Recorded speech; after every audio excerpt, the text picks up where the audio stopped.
Good morning dear students. Last video में हम लोगों ने कैश बजट के मेथड्स डिस्कस किए थे जो वर्किंग कैपिटल मैनेजमेंट में थे। वर्किंग कैपिटल मैनेजमेंट में हम शॉर्ट टर्म कैपिटल के मैनेजमेंट की बात कर रहे थे। अब शॉर्ट टर्म के बिल्कुल विपरीत लॉन्ग टर्म इन्वेस्टमेंट की बात आज हम इस टॉपिक में करेंगे। आज का हमारा नया टॉपिक है कैपिटल बजटिंग, पूंजी बजटन। जैसे कैश बजटन किया था वैसे पूंजी लॉन्ग टर्म इन्वेस्टमेंट की बात करती है, इसलिए लॉन्ग टर्म इन्वेस्टमेंट की जब अपन बजट बनाते हैं तो कहलाता है पूंजी बजटन, कैपिटल बजटिंग। क्या होता है कैपिटल बजटिंग? ये एक वर्किंग कैपिटल के तो शॉर्ट टर्म होती है और ये long term budgeting, long term planning होती है।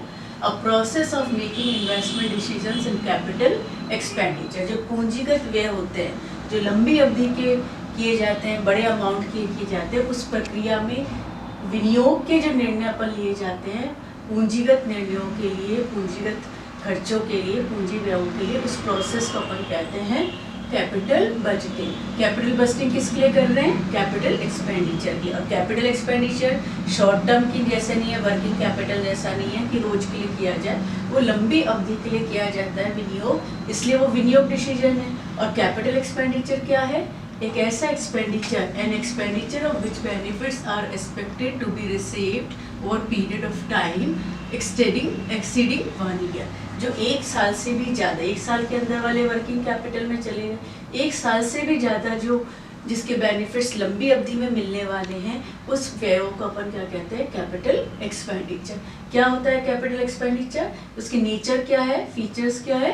यानी एक्सपेंडिचर ऑफ कैपिटल नेचर, यानी जो पूंजी प्रकृति के होते हैं, जैसे बिल्डिंग है, फैक्ट्री है, फर्नीचर है और प्लांट है, मशीनरी है, ये सारे एक्सपेंडिचर पूंजी की बात करते हैं। तो एक्सपेंडिचर ऑफ कैपिटल नेचर जो पूंजीगत निर्णय होते हैं, पूंजीगत प्रकृति के होते हैं, वो कैपिटल बजटिंग में आते हैं। Benefits over A number of years in future, जिसके लाभ तत्काल नहीं मिलते क्योंकि अपन लंबी अवधि का विनियोग कर रहे हैं, तो जो भविष्य में हमें लाभ देगा ऐसे एक्सपेंडिचर कैपिटल एक्सपेंडिचर है, कैपिटल बजटिंग में आते हैं। Huge investments in fixed assets, जो स्थिर संपत्तियों में हम लोग करते हैं, ह्यूज यानी बहुत बड़ी मात्रा की, विशाल होते हैं, बहुत बड़े अमाउंट के विनियोग होते हैं, किसमें होते हैं? फिक्स्ड एसेट्स में होते हैं। May not be reverse without loss, यानी कभी एक बार ऐसा नहीं हो सकता कि एक बार अपन ने विनियोग कर दिया करोड़ रुपए का, लाख रुपए का, और अगले ही पर हम कहते हैं उसको विड्रॉ कर लें,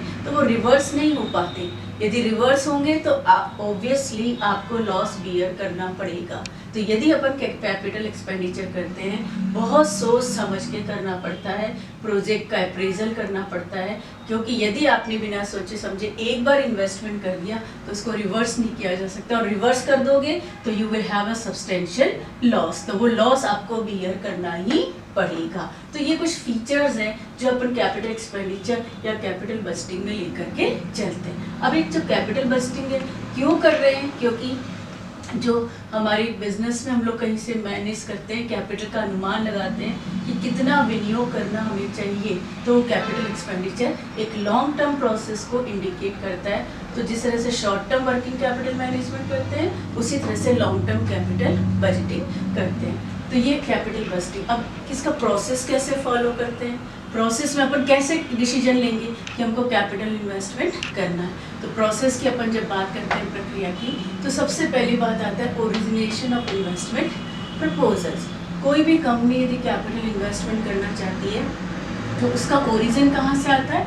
एक प्रपोजल सामने आता है। जैसे हम कोई मशीन खरीदना चाहते हैं, कोई हम उसका इन्वेस्टमेंट करना चाहते हैं, प्लांट लगाना चाहते हैं, तो प्रपोजल सबसे पहले सामने आता है। तो ओरिजिन कहाँ से आया इसका? जब हमारे सामने कोई प्रोजेक्ट हो, कोई प्रपोजल आता है कि हम इसमें इन्वेस्टमेंट करें।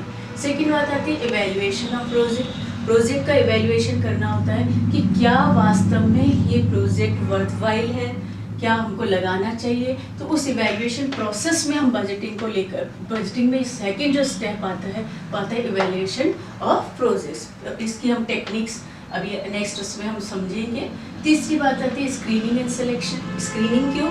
आपके सामने एक से ज़्यादा प्रपोजल आते हैं, उन सब का आप इवैल्यूएशन करते हो। तो जो इवैल्यूएशन करके आप स्क्रीनिंग करते हो, ABCD 4 प्रोजेक्ट आपके सामने हैं, तो आप उसकी स्क्रीनिंग करेंगे, यानी उसकी छाटेंगे कि कौन सा प्रोजेक्ट आपको सबसे मोस्ट बेनिफिशियल है, मोस्ट वर्थवाइल है, उसके बाद आप उसको सिलेक्ट करते हैं। तो स्क्रीनिंग का मतलब इनमें से छांटना कि कौन सा आपको वर्थवाइल लग रहा है और उसके बाद आप उसको सिलेक्ट करते हैं। प्रोजेक्ट एग्जीक्यूशन, जब आपने ABCD 4 प्रपोजल्स हैं, किस में आप इन्वेस्ट करना चाहते हैं, यू हैव सिलेक्टेड, जब आपने सिलेक्ट कर लिया है उसके बाद आप उसको एग्जीक्यूट करते हैं तो वो कहलाता है प्रोजेक्ट एग्जीक्यूशन। प्रोजेक्ट को एग्जीक्यूट करना मतलब उस इन्वेस्टमेंट को इम्प्लीमेंट करना कि वास्तव में आप इस प्लांट में इम्प्लीमेंट करने वाले हैं।